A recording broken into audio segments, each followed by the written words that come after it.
ये कहानी लुइस ज़म्परिनी की ज़िंदगी की मुश्किलात की सच्ची कहानी है। लुई अपने बचपन में बहुत शरारती था। इसकी शरारतों से इसके पेरेंट्स, इसके पड़ोसी और आसपास के सब लोग परेशान थे। लुई बचपन में चोरियां करता, शराब और सिगरेट भी पीता। इस वजह से इसका वालिद इसे पीटता, लेकिन इस सब का इस पर कोई असर न हुआ। मगर लुई के बड़े भाई को इस पर बहुत यकीन था। एक दफा लुई को गलत हरकत करते कुछ लोग देखते हैं। वो लुई का पीछा करते हैं, पर लुई बहुत तेज भागता है। इसी दौरान लुई का भाई ग्राउंड में रनिंग कर रहा होता है और इसे भागते देखता है। लुई का भाई उसे एक रनर बनने का कहता है और प्रैक्टिस भी करवाता है। एक दिन लुई कहता है कि मुझे अपने आप पर यकीन नहीं और मैं तुम्हारी तरह नहीं हूँ, इसलिए मैं ये नहीं कर सकता। अगर लुई का भाई उसे कहता है कि मुझे तुम पर पूरा यकीन है, तुम कर सकते हो। लुई का भाई कहता है कि अगर तुम झेल सकते हो तो तुम खेल सकते हो। वो कहता है कि तुम बस अपनी प्रैक्टिस करो, देखना तुम ही जीतोगे, और अगर तुमने हार मानी तो एक दिन भीख मांगोगे। मगर लुई बोलता है मुझे अपने आप पर एतमाद नहीं। उसका भाई कहता है मुझे तुम पर यकीन है, तुम बस प्रैक्टिस पर तवज्जो दो। एक दिन लुई के स्कूल में एक रेस होती है। शुरू में लुई बहुत पीछे होता है। जब इसका भाई इसे मोटिवेट करता है तो वो बहुत तेज भागता है और इस रेस में जीत जाता है। इसके बाद लुई का भाई पूरी मेहनत के साथ इसे प्रैक्टिस करवाता है। जब लुई बड़ा होकर एक रेस में हिस्सा लेता है और पहले नंबर पर आता है, इसके बाद लुई एक और रेस में दौड़ता है और इस रेस में वो 4 मिनट में 1 मील दौड़ का रिकॉर्ड अपने नाम कर लेता है। लुई से पहले इस रिकॉर्ड को किसी ने नहीं तोड़ा था। लुई को इसी रिकॉर्ड की बिना पर ओलंपिक्स में दौड़ने का मौका मिलता है। जब लुई ओलंपिक्स के लिए जा रहा होता है तो वो अपने भाई को साथ चलने का कहता है। इसका भाई कहता है मैं साथ तब चलता अगर तुम्हारी जीत पक्की होती। लुई कहता है कि मैं जानता हूँ, मगर अगले ओलंपिक्स में मैं जरूर कुछ कर दिखाऊंगा। जब लुई ट्रेन पर सवार होता है तो उसका भाई कहता है कि दर्द की एक पल की कीमत पूरी जिंदगी के बराबर है। लुई इसके बाद ओलंपिक्स में चला जाता है। वो 5000 मीटर की रेस में हिस्सा लेता है और सारे ग्राउंड में आखिर पर रहता है। वो आखिरी राउंड में इतना तेज भागता है कि वो एक वर्ल्ड रिकॉर्ड बना लेता है। आज से पहले इतने कम वक्त में किसी ने भी आखिरी राउंड मुकम्मल नहीं किया था। ये ओलंपिक्स 1936 में हुआ था। लुई का कहना था कि अगला ओलंपिक्स जो 1940 में होगा वो इसमें हिस्सा लेगा और जरूर जीतेगा। लुई का यह ख्वाब पूरा नहीं हो पाया क्योंकि इस वक्त वर्ल्ड वार 2 शुरू हो चुकी थी और 1940 का ओलंपिक रद्द हो गया। ये 1943 का जमाना है और ये जमाना वर्ल्ड वार 2 का चल रहा है। इस वक्त जापान और अमेरिका की लड़ाई चल रही होती है। लुई अमेरिका की फौज में एक तोपची होता है। इनकी एक टीम है जो प्लेन से जाती है और दुश्मन पर हमला करती है। एक दिन दुश्मन से लड़ते लड़ते इनका प्लेन दुश्मनों का निशाना बन जाता है। इनके कुछ सिपाही जख्मी हो जाते हैं, मगर वो दुश्मनों के दोनों लड़ाका तैयारों को तबाह करने में कामयाब हो जाते हैं। लुई की टीम इमरजेंसी में प्लेन को लैंड करवाते हैं और मुश्किल से अपनी जान बचाते हैं। लुई आर्मी में रहकर भी दौड़ने की प्रैक्टिस करता है। दौड़ने के दौरान लुई का एक दोस्त पीछे से आता है और वो सबको बताता है कि हमें समंदर में कुछ गुम लोगों को तलाश करने जाना है। सब इस मिशन पर निकलते हैं। इनके अपने प्लेन की हालत बड़ी बुरी होती है। एक टेक्निकल प्रॉब्लम की वजह से इनका जहाज समंदर में क्रैश हो जाता है। इन सब में से सिर्फ 3 लोग बचते हैं और इनमें एक लुई होता है। ये तीनों एयर बोट्स में बैठ जाते हैं। इनके पास पीने खाने का सामान न होने के बराबर होता है। ये सब एयर बोट्स में सो जाते हैं। अगली सुबह वो आसमान पर एक प्लेन को देखते हैं और फ्लेयर गन से सिग्नल देते हैं, मगर कोशिश नाकाम रहती है। ये सब इस बात से बहुत परेशान होते हैं। इनके पास खाने पीने का सामान खत्म हो चुका होता है। एक परिंदा अचानक से इनकी बोट पर आ जाता है। लुई बड़े ध्यान से उसे पकड़ लेता है और खाने के लिए काटता है, मगर इस परिंदे का गोश्त किसी को हजम नहीं होता और वो उल्टियां करने लगते हैं। वो परिंदे के गोश्त को चारे के तौर पर इस्तेमाल करते हैं और भूख मिटाने के लिए मछलियां पकड़ते हैं। रात समंदर में बहुत तेज तूफान आता है और ये सब मुश्किल से इस तूफान से बचते हैं। खाने के लिए इनके पास मछलियां तो होती हैं, मगर पीने के लिए पानी नहीं होता। मगर अचानक से बारिश बरसने लगती है और सब खुश हो जाते हैं। वो पानी पीते हैं और कुछ पानी को जमा भी करते हैं। इसी दौरान एक बार फिर आसमान पर एक जहाज दिखाई देता है। वो इसे सिग्नल देते हैं, मगर वो जहाज उन पर गोलियां बरसाना शुरू कर देता है क्योंकि ये जहाज जापानियों का होता है। इस हमले के दौरान उनकी एक बोट तो बेकार हो जाती है, मगर वो दूसरी को रिपेयर कर लेते हैं।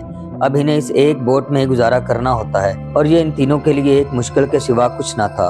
अब इन्हें समंदर में इसी तरह पूरे 35 दिन गुजर जाते हैं। इनमें से एक दोस्त भूख की वजह से मर जाता है। अब लुई और उसका दूसरा दोस्त जिंदा बचते हैं। इनकी हालत बहुत ज्यादा खराब होती है। इन्हें समंदर में 47 दिन हो गए थे और ये उठने के काबिल ना थे। अचानक से एक जापानी शिप इनके पास आ जाता है और वो इन दोनों को गिरफ्तार कर लेते हैं। जापानी लुई और इसके दोस्त को एक कैंप में ले जाते हैं जो कि जंगल में है। वो लुई को पहचान लेते हैं कि ये एक ओलंपिक प्लेयर है क्योंकि उनके पास लुई की तस्वीर होती है। वो इनसे कुछ इन्फॉर्मेशन लेते हैं और दोनों को टोक्यो के दूसरे कैंप में भेज देते हैं। इस कैंप में और भी बहुत से इन जैसे कैदी होते हैं। इस कैंप का जापानी कैप्टन बहुत जालिम होता है। जब सारे कैदी लाइन में खड़े होते हैं तो जापानी कैप्टन आता है। लुई कैप्टन की तरफ देखता है, फिर आंखें नीचे कर लेता है, मगर कैप्टन ये देख लेता है। वो लुई के पास आता है और लुई से कहता है कि मेरी तरफ देखो। जब लुई कैप्टन की तरफ देखता है तो वो इसे जोर से डंडा मारता है और कहता है कि मेरी तरफ कभी ना देखो। इसके बाद इन सब कैदियों को इनके सोने की जगह दिखाई जाती है, जो कि बहुत गंदी होती है। अगली सुबह सब एक मैदान में जमा होते हैं और जापानी कैप्टन इनसे कहता है कि आप में से एक ऑस्ट्रेलिया का कुक है और एक ओलंपिक्स का प्लेयर है, वो जो भी है हाथ खड़ा करें। वो लुई की अपने एक सिपाही के साथ रेस लगवाता है। लुई हार जाता है और थक कर गिर जाता है। वो लुई को डंडे के साथ बहुत मारता है। वो इन कैदियों में ऐसा जुल्म सिर्फ लुई के साथ ही करता है, क्योंकि लुई बाकियों की तरह नहीं है। एक दिन रेडियो से कुछ लोग आ जाते हैं और वो लुई से कहते हैं कि तुम्हारी सरकार ने ऐलान कर दिया है कि लुई मारा गया है। फिर वो लुई से पूछते हैं कि क्या तुम अपना बयान रिकॉर्ड करके अपने घर वालों तक अपने जिंदा होने का सबूत भेजना चाहते हो। लुई इसके लिए राजी हो जाता है। फिर वो लुई को रेडियो स्टेशन ले जाते हैं और वहाँ लुई रेडियो के जरिए अपने घर वालों से बात करता है। इसके बाद वो लुई को अमेरिका के खिलाफ एक बयान देने को कहते हैं और बदले में आज़ादी और अच्छे खाने की पेशकश करते हैं, मगर लुई साफ इनकार कर देता है। वो फिर से लुई को इसी कैंप में वापस भेज देते हैं।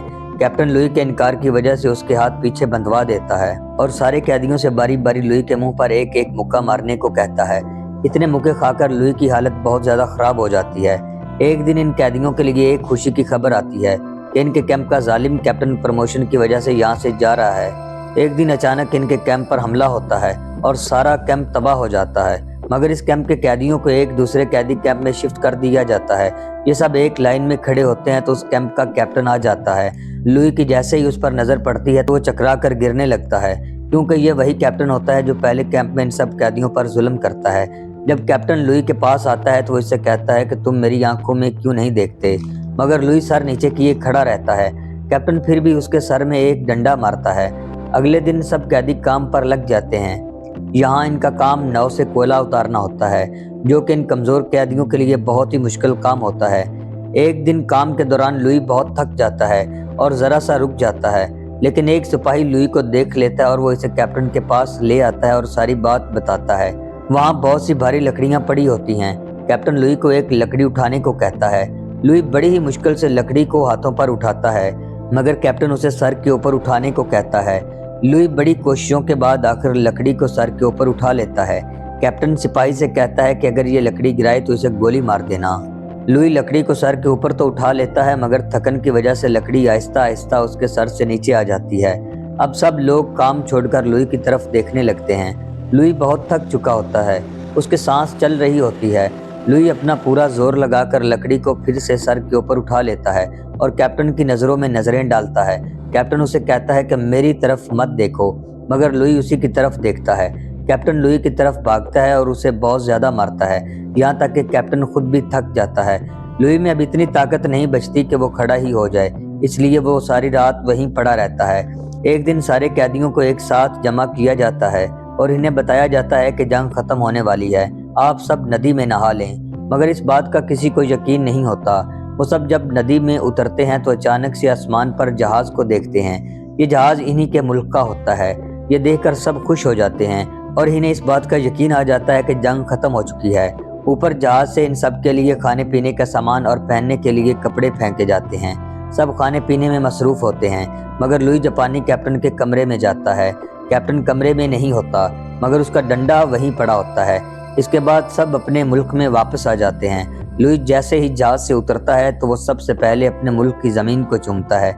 इसके बाद बारी बारी अपने घर वालों से मिलता है।